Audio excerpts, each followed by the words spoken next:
아멘. 오늘 여호와의 선하심을 맛보아알라라는 제목으로 하나님 말씀 증거하도록 하겠습니다. 우리가 이 세상에서 이 어떤 맛을 본다라는 것, 이거 참 큰 일이죠. 그래서 맛있는 것을 우리가 먹으면서 기운을 내기도 하고 또 힘을 내기도 하고 그런 경우들이 있지 않습니까? 뭐 다이어트를 한다든지 또는 뭐 신앙적으로 내가 금식을 한다든지 어쨌든지 간에 음식을 조금 절식하고 조금 그것을 안 먹어보려고 해보신 분들은 경험하셨겠지만, 음식을 하루 이틀 안 먹어보는 것, 이 굉장히 어려운 일입니다. 하루가 굉장히 지루하고 막 하루가 왜 이렇게 긴지 그런 것들을 이제 경험하게 되죠. 건강하고 입맛은 또 굉장히 밀접한 상관관계가 있지 않습니까? 그래서 뭔가 극심한 어떤 어려움, 스트레스 이런 것들을 받으시는 분들은 입맛부터 이제 잃어버리게 되죠. 밥맛이 없다라고 하기도 하고. 그래서 어르신들도 건강을 체크하는 중요한 것 중에 하나가 바로 무엇입니까? 입맛이 좋으시냐. 입맛이 좋으시면 건강하시다는 것이죠. 근데 입맛이 없다 그러면은 이 건강의 어떤 적신호가 켜졌다, 또 이렇게 우리가 생각하기도 하지 않습니까? 우리 신앙도 마찬가지라는 것입니다. 이 신앙의 입맛이 굉장히 중요하다는 것입니다. 신앙의 맛을 잃어버렸다면 이 영적으로 뭔가 문제가 일어났다라는 것을 그래서 인식할 필요가 있는 것이죠. 내 삶 가운데, 내 영혼 가운데 기쁨이 없습니다. 감사를 잃어버렸습니다. 하나님의 은혜와 사랑에 대한 감격이 잃어버렸습니다. 그렇다면 그 영적인 어떤 그 맛을 잃어버린 것이고 우리의 영혼이 건강하지 않다는 것을 보여준다라는 것입니다. 요즘 여러분들의 신앙의 입맛은 어떻습니까? 때로 이 신앙의 맛을 잃어버릴 수 있습니다. 이것을 영적인 침체라고 말하기도 하죠.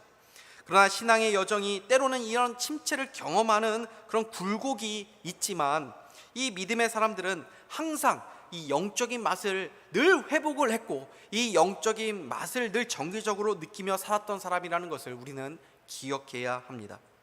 위대한 선교사인 데이비드 브레이너드라는 그 사람 있지 않습니까? 참 데이비드 브레이너드의 생애와 일기라는 그 책으로 이제 나와 있는데, 뭐 이미 기독교 고전이 된 책이죠. 이 책을 보면은 유독 자주 등장하는 단어가 있는데 그 바로 이제 스윗, 달콤함이다라는 이 표현입니다. 그러니까 그는 늘 하나님을 맛을 본 사람, 이 맛있다 또는 달콤하다라는 고백이 그 일기를 보면은 참 자주 나오는 것을 보게 됩니다. 이 청교도 사람들은 이 달콤한 이 말을 많이 썼었거든요. 그래서 성경도 이런 말씀이 있지 않습니까? 주의 말씀이 꿀과 송이꿀보다 더 달도다. 주의 말씀이 달콤하다라는 것입니다. 이 맛을 경험했다라는 것입니다. 우리는 이 시간에도 말씀을 지금 듣고 있지만 귀로 듣는 것입니까? 아니죠. 우리의 영혼으로서 이 말씀의 맛을 느끼는 시간, 영혼으로 이 말씀을 먹는 시간이라는 것입니다. 맛보는 것입니다. 여러분은 이 하나님의 말씀이 들려질 때 이 말씀에 대한 달콤함을 경험하고 계십니까? 그 자가 복이 있다는 것입니다.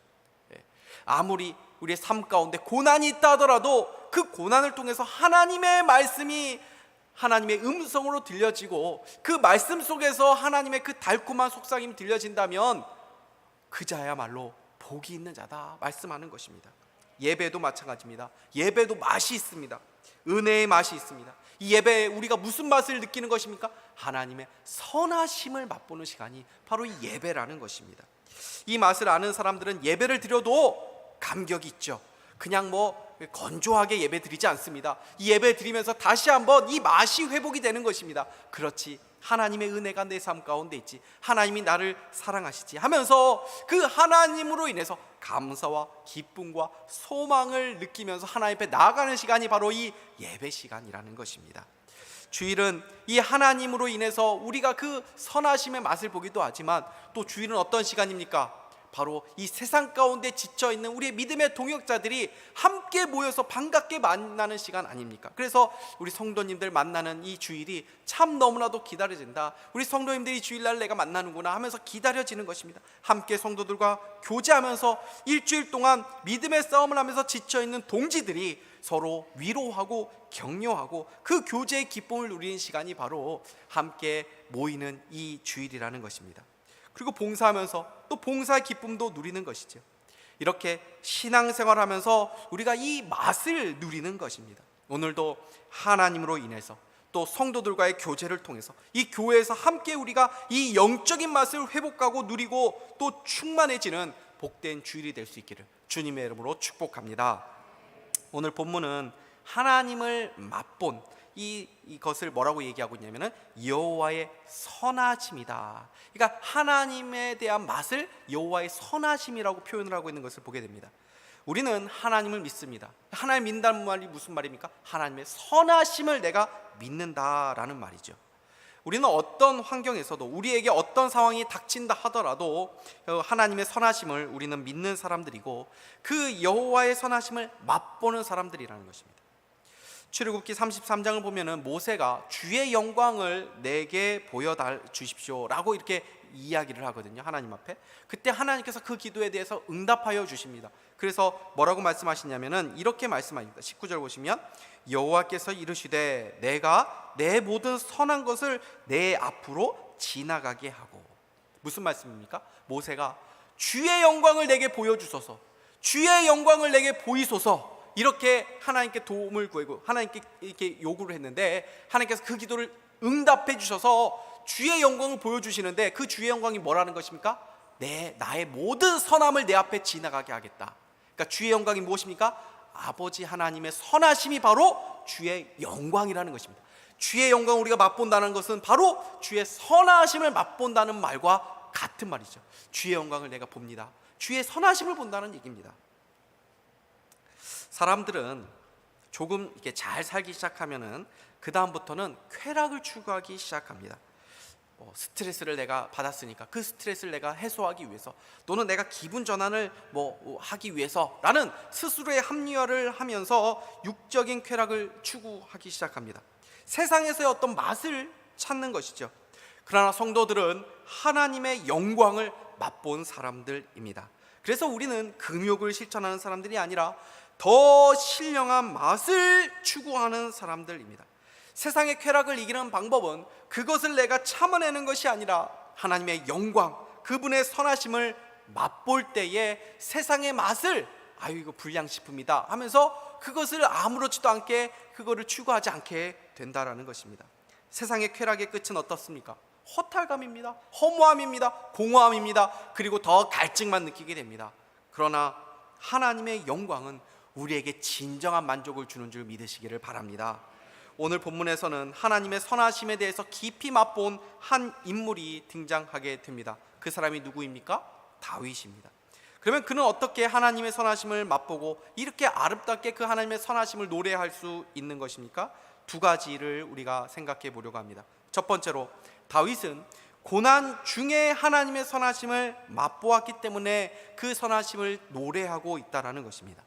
다윗은 지금 고난을 잘 버티고 지나가고 나서 좋은 일이 생겨서 하나님을 지금 찬양하고 있는 것이 아닙니다. 오늘 다윗이 이 고백은 어떤 상황에서 한 것입니까? 시편 오늘 읽은 34편의 표제어를 보시면 이렇게 기록이 되어 있거든요. 보시면 이렇게 되어 있습니다. 다윗이 아비멜렉 앞에서 미친 채 하다가 쫓겨나서 지은 시. 이 시의 배경이 이제 사무엘상 보면 21장 보면 이제 쭉 나오거든요. 이 내용이 나옵니다. 이것을 우리가 10절부터 15절까지만 잠시 읽어보면 좋겠습니다. 우리 교독해서 읽겠습니다. 제가 먼저 10절을 읽겠습니다. 그날에 다윗이 사울을 두려워하여 일어나 도망하여 가드왕 아기스에게로 가니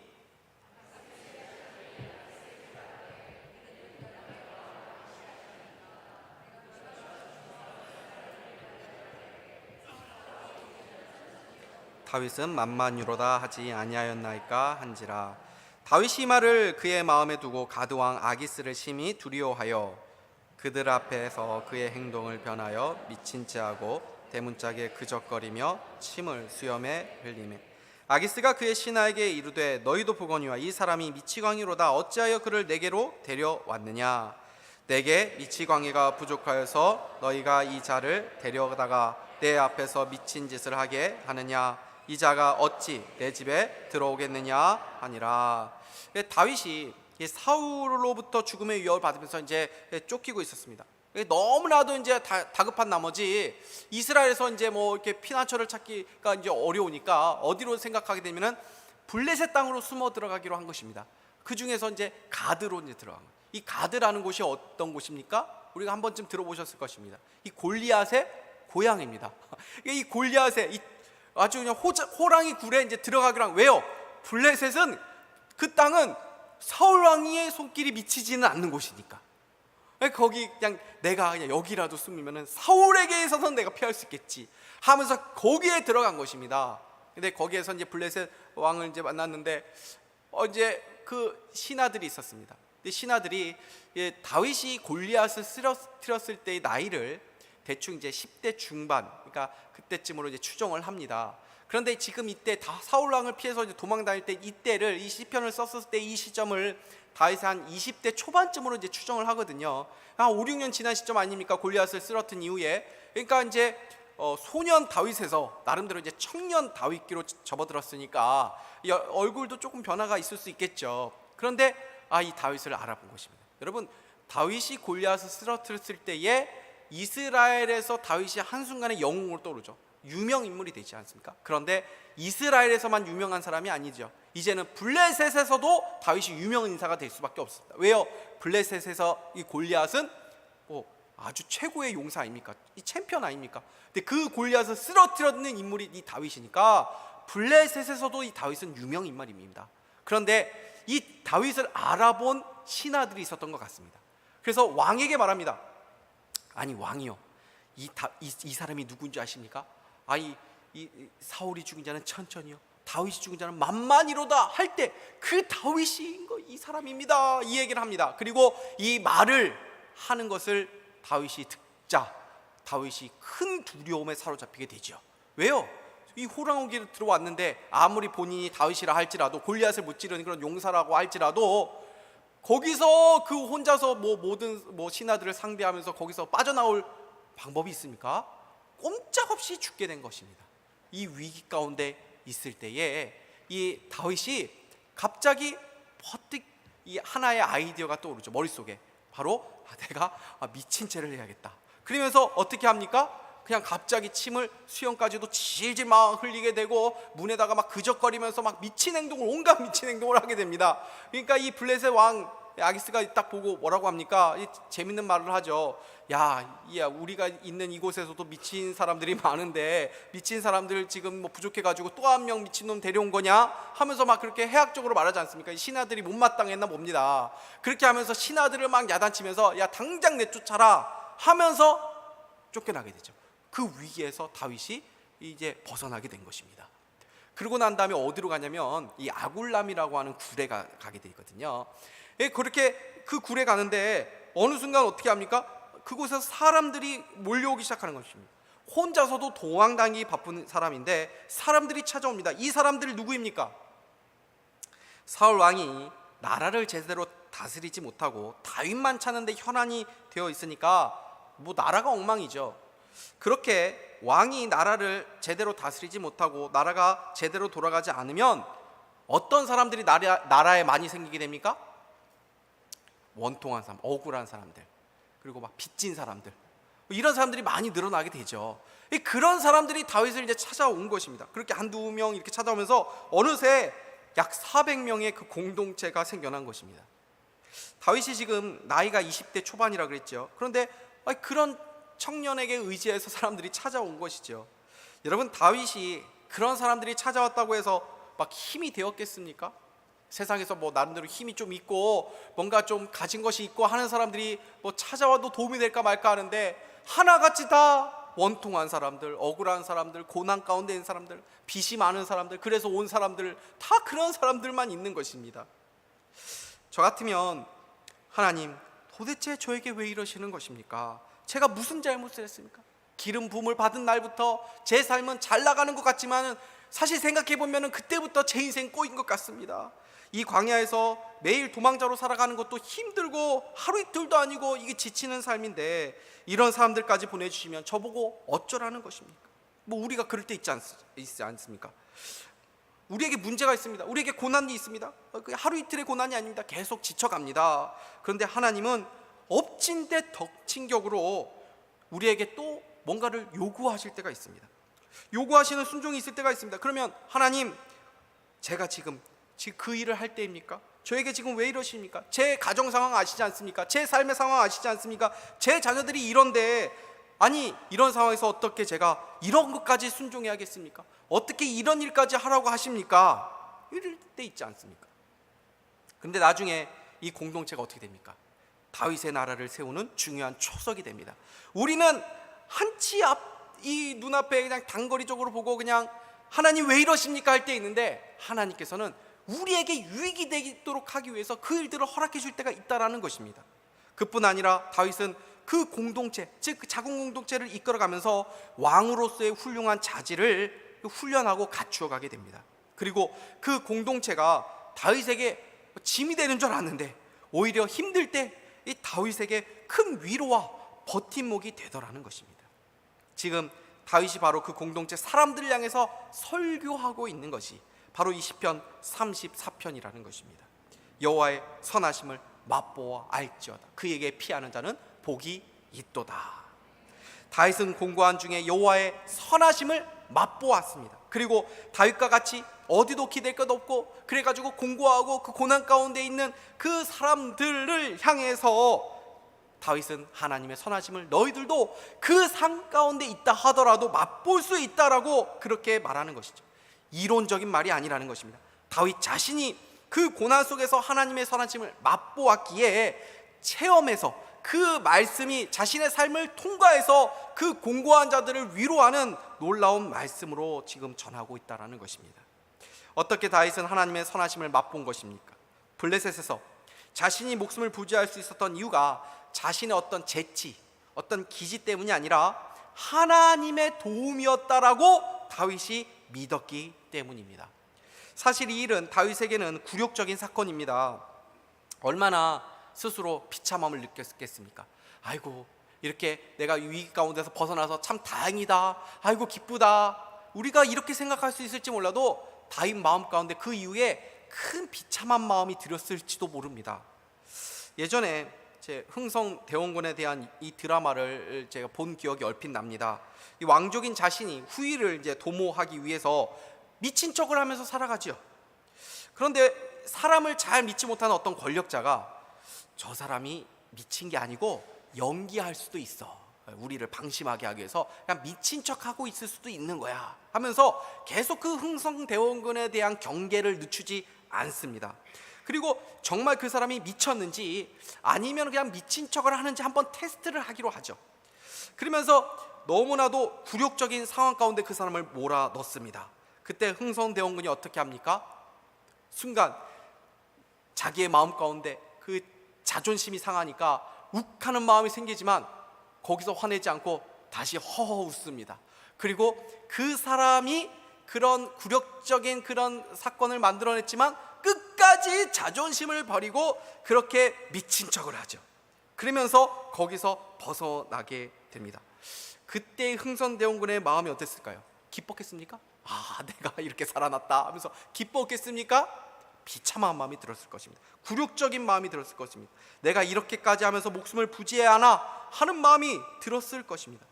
다윗이라고 해서 왜 그런 마음 안 들었겠습니까? 아기스의 왕과 그 신하들 앞에서 미친 사람 연기해 놓고선 그 위기에 벗어났을 때 다윗에게 가장 먼저 들었던 마음은 자신의 필요한 인생에 대한 처량함과 공고함이었을 것입니다.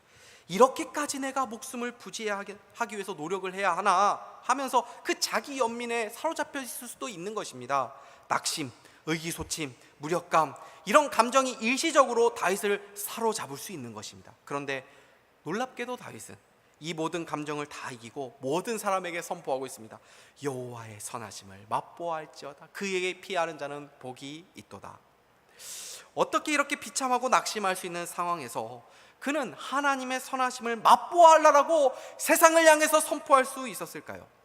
그는 그 순간의 재치가 자신의 어떤 머리에서 나온 것이 아니라 하나님의 도우심이라고 인식을 했기 때문입니다.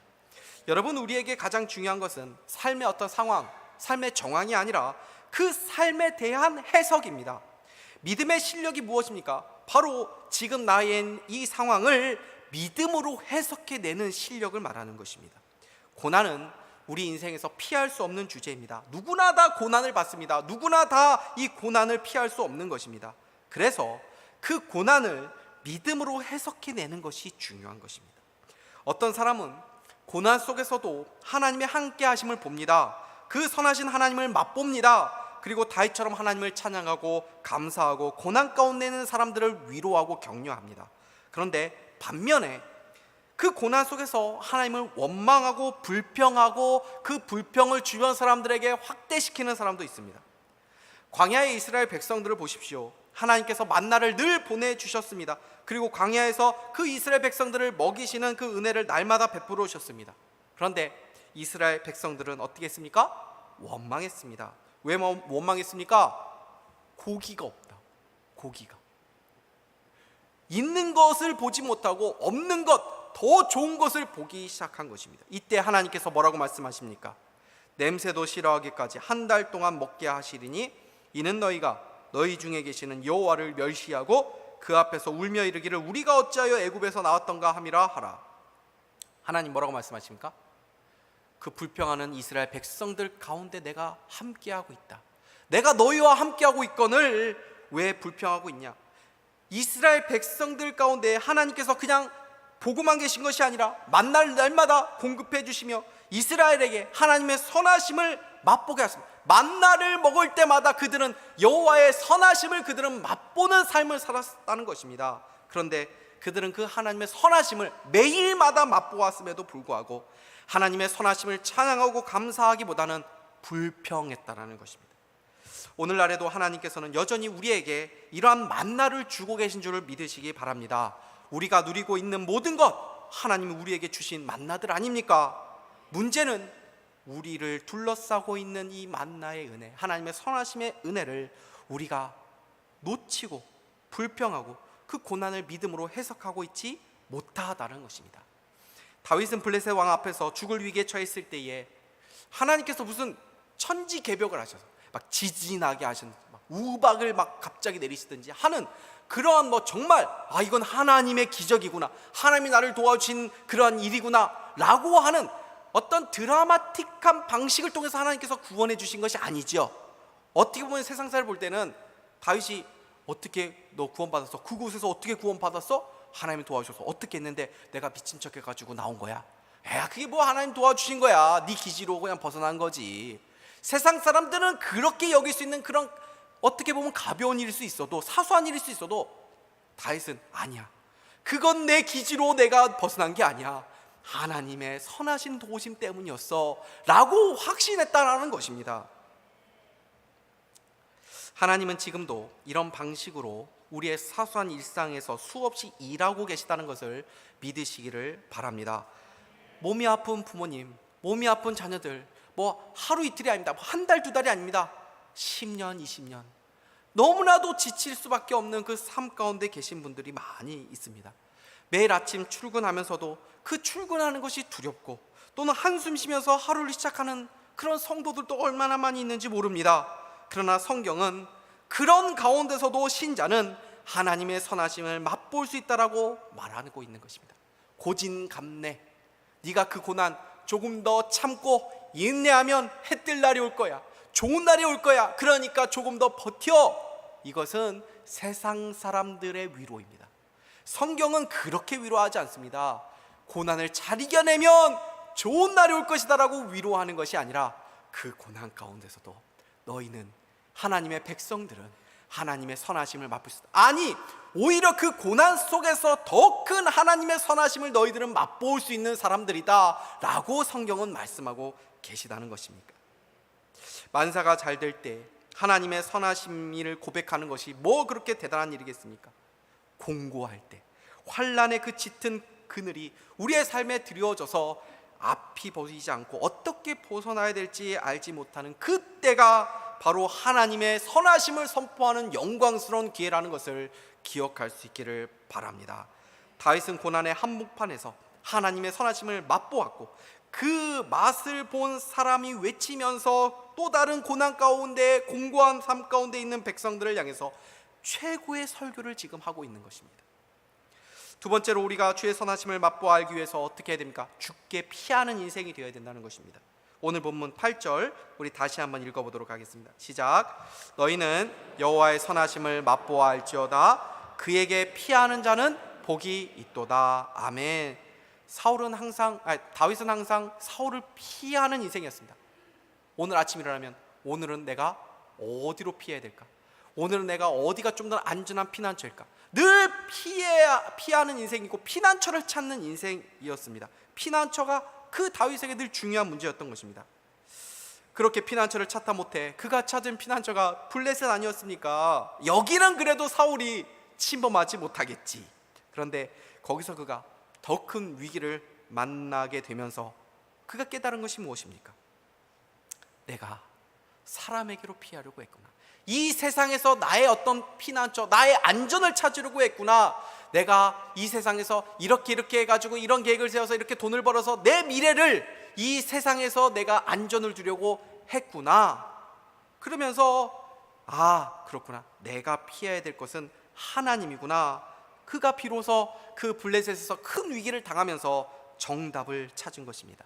다윗은 하나님께 피하지 않고 다른 것들을 의존하려고 하는 사람은 결코 고난의 자리에서 행복을 누릴 수 없다는 것을 깨닫게 됩니다. 주께 피하는 자가 복이 있도다. 복이 있도다. 이 뭡니까? 현재형이죠. 행복한 자다, 이렇게 번역이 되는 말입니다. 주께 피하는 자가 지금 행복을 누리는 행복자다, 이 말을 하는 것입니다. 여러분, 피하는 인생이 좋은 인생입니까? 피한다는 말이 좋은 말입니까? 좋은 말이 아니죠. 안 좋은 말이죠. 피하는 인생보다 피할 게 없는 인생이 좋은 인생 아닙니까? 그런데 성경은 뭐라고 말씀합니까? 다윗은 뭐라고 얘기합니까? 주께 피한다면 그 인생은 지금 행복을 누리는 인생이다, 최고의 행복자다, 이렇게 말하고 있는 것입니다. 어떻게 이런 고백을 할 수 있습니까? 그에게 유일한 행복의 조건이 환경이 아니라 바로 하나님에게 두었기 때문입니다. 그는 지금의 상황이 더 나아질 것이라는 그 소망을 근거해서 하나님의 선하심을 맛보라 라고 말하는 것이 아닙니다. 다윗은 지금 자신의 앞길이 어떻게 될지 알 수 없습니다. 왜 이런 불과 같은 고난이 나에게 있는지 알 수 없습니다. 답답하죠. 그래서 제사장도 막 찾아가지 않았습니까?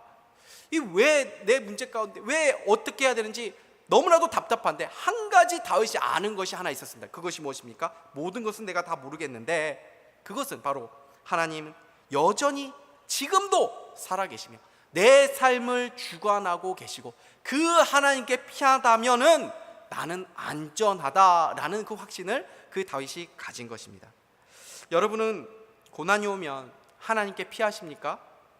우리는 이 사실 동의하죠. 하나님께 피하는 것이 복이 있다는 것을 알죠. 그런데 막상 고난이 닥치면 하나님께 피하기보다 그 문제를 해결해 줄 수 있는 가장 쉬운 방식을 찾으려고 하는 것이 우리들의 본능입니다.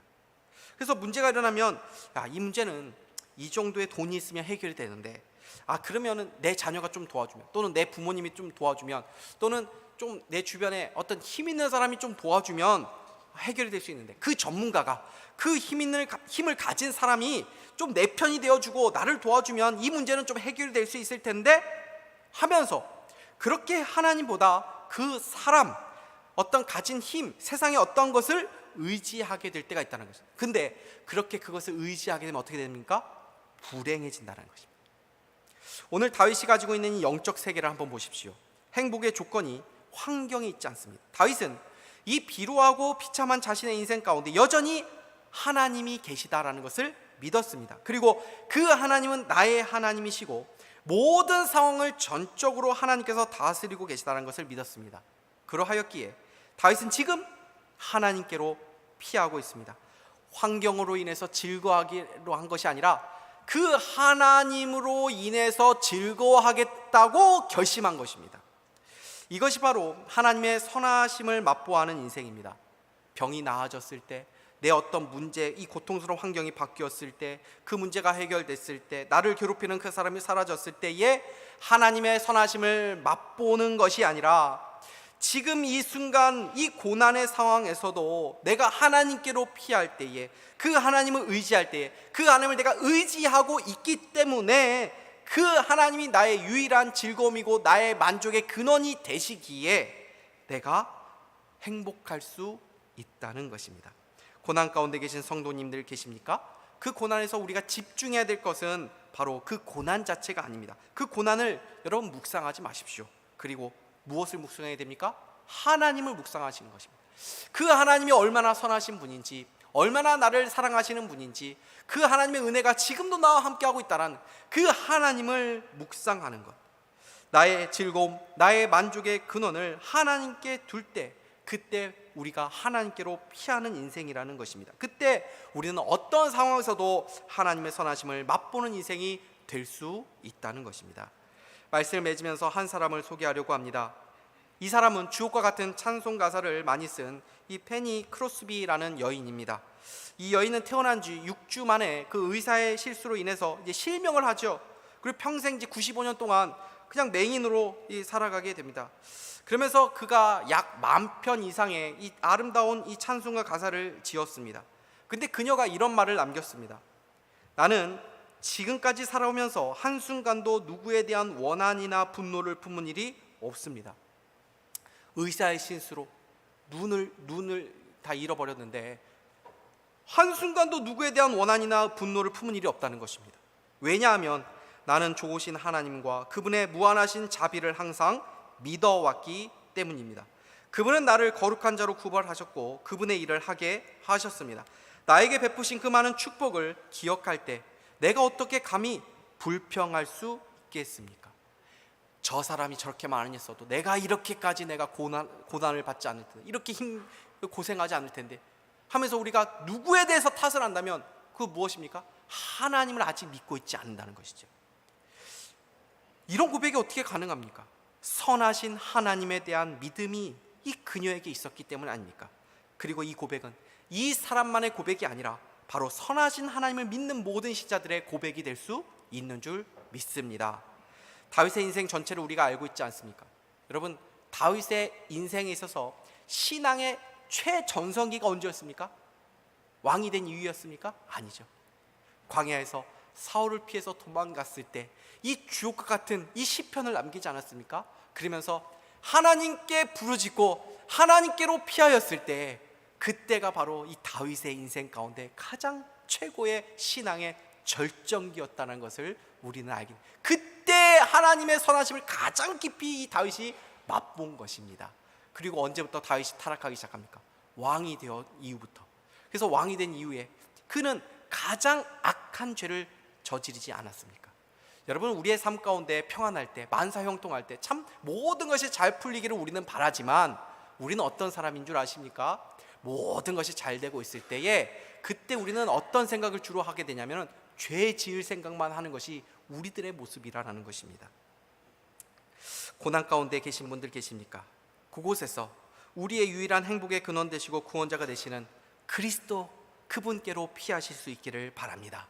고단한 인생 가운데 언제나 우리와 함께 하시고 우리와 동행하시는 그 임마누엘 하나님을 기억하시기를 바랍니다. 우리는 평안할 때에도 하나님의 선하심을 맛보아 알 수 있고, 고난 가운데에 우리는 그 하나님의 선하심을 더 깊이 맛볼 수 있는 그러한 사람들입니다. 다윗처럼 하나님의 선하심을 맛보며 그 하나님의 선하심을 그 삶의 한복판에서 주변 사람들에게 증거할 수 있는 그러한 은혜가 저와 여러분 가운데 있기를 주님의 이름으로 축복합니다. 기도하겠습니다. 하나님 아버지, 우리의 상황이 어떠하든지 그 상황 속에서 주의 선하심을 맛볼 수 있는 은혜를 우리에게 허락하여 주시옵소서.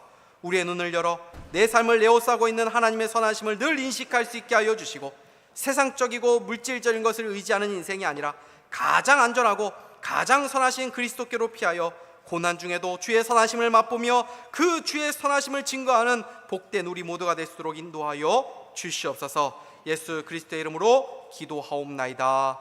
아멘.